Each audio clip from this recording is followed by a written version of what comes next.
The idea is simple. I will be using a full team of Pokemon without any held items. When it comes to Pokemon battling, having a held item to boost your damage or offer you more longevity will always put you at more of an advantage than not having an item. However, this team takes advantage of not having held items by making use of different moves and different abilities that you may not see very often. And if that sounds interesting to you, then please consider subscribing. I specialize in doing fun and challenging team ideas like this one, and I would really appreciate it. Now with that, let's get right into these battles.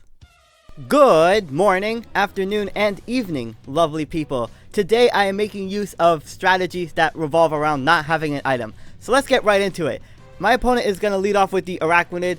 I don't really like this lead matchup with my Azelf, so I'm going to switch into my Ambipom. I definitely expect that this Araquanid is going to go for the Sticky Webs, which is annoying, but at the very least I have Levitate on my Azelf, and my Flamigo's a flying type. So I'm going to go for the Fake Out, and this Ambipom has Covet.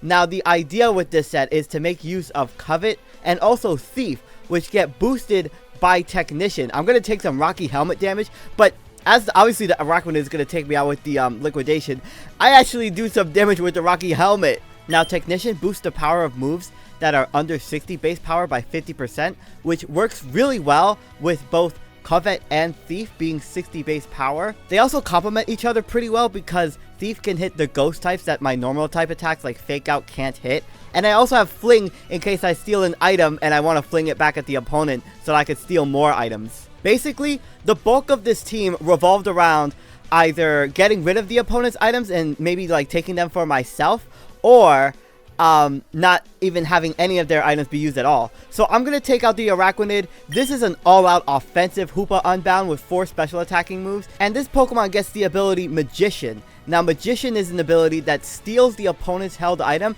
if I don't have an item, which I don't, if I hit them with any attacking move. So it's a really interesting ability. I also really wanted to use Hoopa Unbound because when am I ever going to get the opportunity to use this thing? This Pokemon has a lot of special attack and attack, but its defense is so bad. So the Alolan Ninetales is going to set up the Aurora Veil. I'm just going to go for the Psychic Noise. This has a bunch of good coverage on it.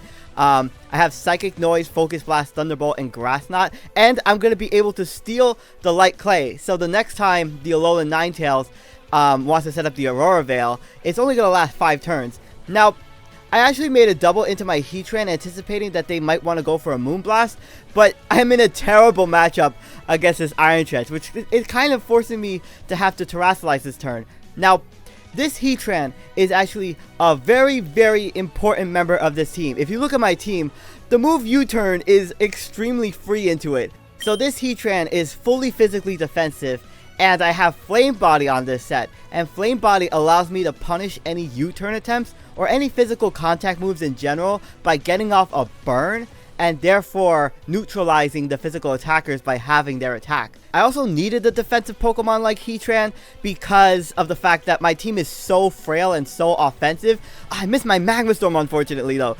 So now the Iron Treads can hit me with the super effective Iron Head, which I get the Flame Body on, which is perfect. I actually went for the rest this turn because I wanted to fish for more Flame Body burns, but I get freaking flinched. No! So this is a max defense Heatran with Body Press, which takes advantage of the fact that I have such a high defense investment on this, and Magma Storm with Rest and Sleep Talk. But I'm gonna lose my Heatran to the next Iron Head, and that sucks because I lost my defensive wall, and I also lost my Terra as well. But at the very least, this Iron Treads is burnt. So the Aurora Veil is still up though, so I have to set up a Sword Stance with my Flamigo here. Now this Flamigo is an offensive one. I had to have at least one Pokemon with Acrobatics on this team, and Acrobatics is a really good move that takes advantage of not having an item, because Acrobatics doubles in base power from 55 to 110 base power, and I have a Sword Stance Agility Flamigo with Acrobatics and Close Combat and Terra Flying to further boost the power of Acrobatics. Of course, I didn't want to spam this team with nothing but 6 Acrobatics Pokemon, so I kind of chose one at random, and I thought Flamigo was like the funniest one. So, the Close Combat is going to take out the Iron Treads after the Aurora Veil, and the Alolan Ninetales is going to come back in. But they don't set up the snow. So I was like, okay, well, this is definitely Hisuian Zoroark, considering if it was Alolan Ninetales, the snow would have obviously been set up. And I also already damaged the Alolan Ninetales as well. So they are going to go for the Hyper Voice, revealing that they are the Zoroark. And I tanked that just because of my natural special defense. So the Alolan Ninetales is going to swap into Alolan Ninetales. So I was like, well, I just went for the Psychic Noise just to get off as much damage as possible versus the Zoroark. I actually end up getting a big crit, which does a lot of damage to the Alolan Ninetales, which is nice. But I opted to swap in to my Azelf here because of the fact that I knew that they were going to set up the Veil, but I didn't want them to bring in like a Pokemon like the Espeon under Veil because of the fact that I didn't have like Dark Pulse on that to hit it. So I went to my Azelf here, and I went for the Zen Headbutt. This is a physical Azelf, and as I go for the U-turn on the Espeon, even though it's behind Aurora Veil, I thought that did a suspiciously low amount of damage because Espeon doesn't have the best defense, and Azelf actually has really good attack. So, after I saw the Thunder Wave, I was like, okay, this seems to be more of a utility Espeon, probably. I was wondering if it was, like, more defensive because of the fact that, you know, if this was defensive, it could have, like, Calm Mind. And as they go for the Wish, that kind of confirms that they're more of, like, a defensive Espeon from the looks of it. I'll explain that Weavile set in a bit. Right now, I have to go into my Azelf, but the Espeon has Quick Attack, and their Life Orb Quick Attack. I was like, what the heck is this? So it seems like this is like Wish Quick Attack, Thunder Wave, and most likely a Psychic move. Thankfully, the Aurora Veil runs out, but still, the U-turn is not able to take out the Espeon. This thing is bulky, but it has a Life Orb. So, at the very least, I could bring in my Weavile here, and if they go for the Quick Attack, that's actually going to be really nice because of my ability.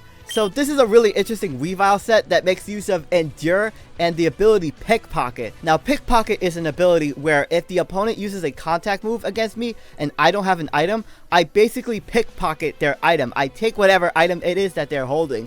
And this works well in conjunction with my Endure Reversal set, which works great if I'm on 1 HP. And I also have Ice Shard for priority and Upper Hand to stop the opponent from going for priority moves. Admittedly, this Weavile set kind of sucks because I don't have Knockoff, which would also be a pretty decent move to have on a no items team. But I am gonna pickpocket the quick attack Espeon's Life Orb. I have no idea what that set was, but it, you know, at least I got to make use of pickpocket. So I'm gonna take some Life Orb chip after pickpocketing the Life Orb. So I assume that the Life Orb calculation occurs after, like, once it knows that I'm going to steal the Life Orb.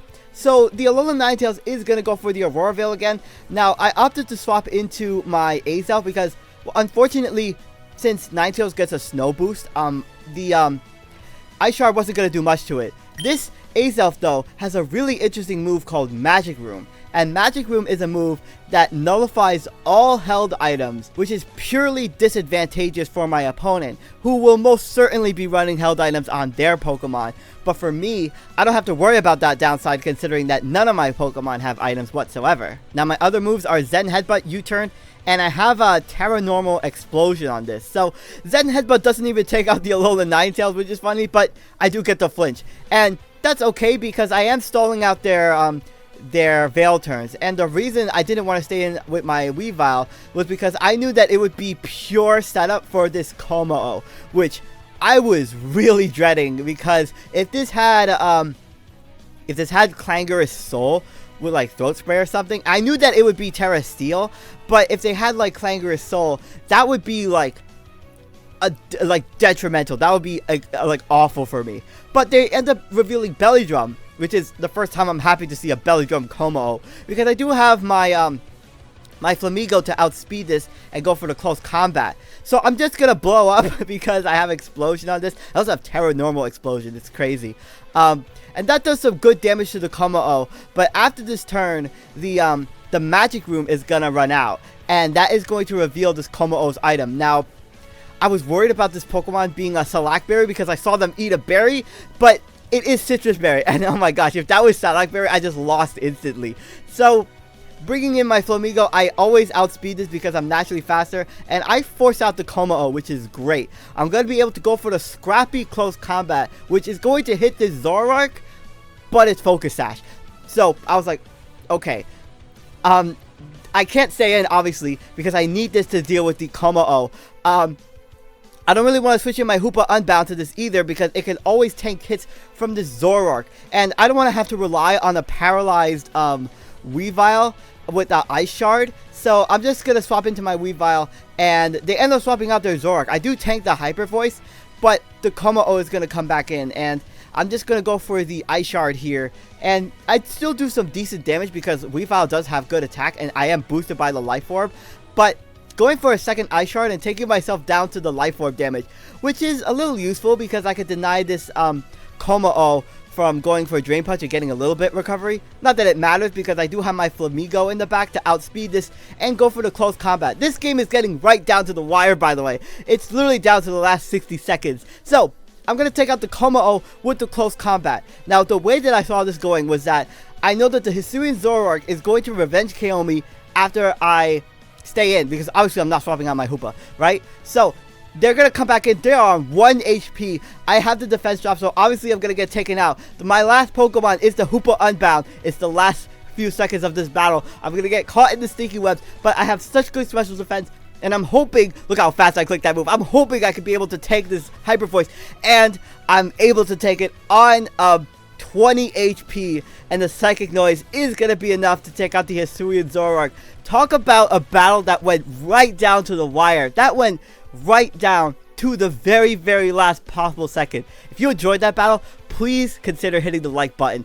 And also hyping this video. I would really appreciate it. That battle was absolutely exhilarating. And now we're on to this second game. My opponent is definitely using some very, very bulky Pokemon that I have to deal with, like the Clodsire, the Gastrodon, the Corviknight. And I know that they're going to be bulky Pokemon with like leftovers and stuff. So it's very important that in this game, I'm able to either nullify their items or take them for myself. But in any case, let's get into the second battle. So my opponent is going to lead off with the Clodsire. I'm immediately expecting this Pokemon to want to set up hazards. So I'm going to lead off with my Hoopa. This is good because I could go for the Psychic Noise. I do some really solid damage. This Clodsire looks like it's max special defense. But I steal the Black Sludge, which is not ideal because Black Sludge obviously it heals the Clodsire because it's a poison type, but since I'm not a poison type, I'm actually going to take damage every turn. That's the disadvantage of using an ability like Magician. Like, if I steal a held item that is not particularly ideal, I have to suffer the consequences. But at the very least, I am able to 2-hit KO the Clodsire, albeit I am taking some Black Sludge damage. And they were only able to set up 1 layer of Toxic Spikes. Now, Corviknight comes in. Oh boy, I'm definitely really worried about this thing going for a U-turn. So, like I said, I have this Heatran to punish U-turns. But they end up going for the Iron Defense. So, I was like, shoot. Well, I should be able to tank an Iron Defense Body Press boost from this thing. And I go for the Magma Storm. I outspeed the Corviknight. And I do some massive damage. And they end up going for U-turn anyway. So I was like, what the heck? I didn't expect him to go for the U-turn. That was really risky, by the way, because I always threatened that with a fire move. Now, I have to swap out my Heatran against this Gastrodon, and I'm going to go into my Azelf on the Earth Power, which is nice because I can levitate over it. Now, this turn, I wanted to set up the Magic Room. I'm definitely expecting this this Gastrodon to have leftovers, obviously, because it's such a bulky Pokemon.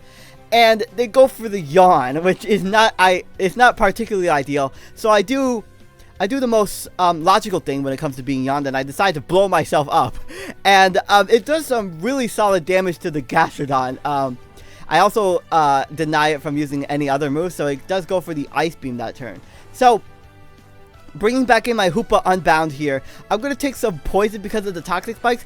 Now, because of the Magic Room, I also have Grass Knot, which is 4 times super effective, so that takes out the Gastrodon. But because of the Magic Room, I'm not going to take poison damage plus Black Sludge. So I'm only going to take poison damage, which is way better because I would be dealing like double the damage if the Magic Room wasn't up. So shout out to the Magic Room for actually being useful. So the Corviknight is going to come back in. I'm just going to go for the Psychic Noise. I didn't want to necessarily reveal that I had Thunderbolt because if they wanted to swap in the Blastoise thinking that I only had like Grass Knot for it, I could hit them with a much harder Thunderbolt at the very least. So they are going to go into the Blastoise. I was wondering if this was like a like a Shell Smash Sweeping Blastoise, and I do some solid damage to it, but they end up going for the Wave Crash. So it looks like a physical Blastoise, which is really interesting. So I obviously have 0 defense, so I'm never going to be able to take that hit. So there goes my Hoopa Unbound, and now the Magic Room wears off. So I thought, well, they are in range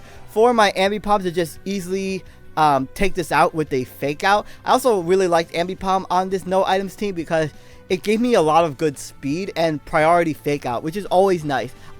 The idea with this team was that I really wanted to have a lot of fast Pokemon, a lot of fast offensive Pokemon without any held items. So going for the covet on this Lucario, I just want to see what this Lucario has. And it ends up being an Assault Vest Lucario, and unfortunately I get Drain Punch, which is going to basically nullify all of the damage that I did to it, unfortunately. So that goes my Ambipom, but I do have my Flamigo in the back. Now this turn I opted to go for the Terra Flying Acrobatics because if they swapped in their Gyarados on my close combat, that would have resisted it, and if they were Intimidate, I wouldn't have done like much damage to it anyway. Oh wait, actually I have Scrappy that blocks Intimidate, so they're gonna go for the Extreme Speed instead. So I thought this was a no drawback play anyway because Acrobatics always takes out Lucario if it's a sweeping one, but it tanks the hit. I was like, what? It looks like and I did the calculations after this. It looks like the Lucario was running max HP with the Assault Vest, so that was a really interesting spread. I actually was surprised that it ended up taking the hit. So their last Pokemon is the Gyarados. They don't have Intimidate, which tells me that they are Moxie, and that definitely tells me that they're a Dragon Dance Gyarados. So they're gonna put the Earth on their head. They're Terra Ground EQ for sure. So going for the Terra Flying Acrobatics, and that does so much damage. That 110 base power is crazy damage. So they're gonna go for the Dragon Dance. Now I know that they're gonna outspeed me here, but I thought, well, in case things go awry, I kind of want to be cheeky and go for the Flame Body Burn. They go for the Ice Fang, which does like nothing because I 4 times resist. And I thought, well, I'm gonna mess around a little bit. Like if they go for the Earthquake, which I definitely anticipate that they will, because they're Terra Ground. I just hiccuped, but they end up going for the Waterfall, and that's unfortunate because my poor Flamigo gets taken out by me effing around. But at the very least, even though this Gyarados has a Moxie, I do always have the Weavile with the priority Ice Shard to deal with this Gyarados, and that is the end of both games. So thank you all so much for watching. It was really fun to do this no items team. I had a lot of fun doing battles with this team. My name is SkyLaaa. Don't forget to smile, and I will see you all next time.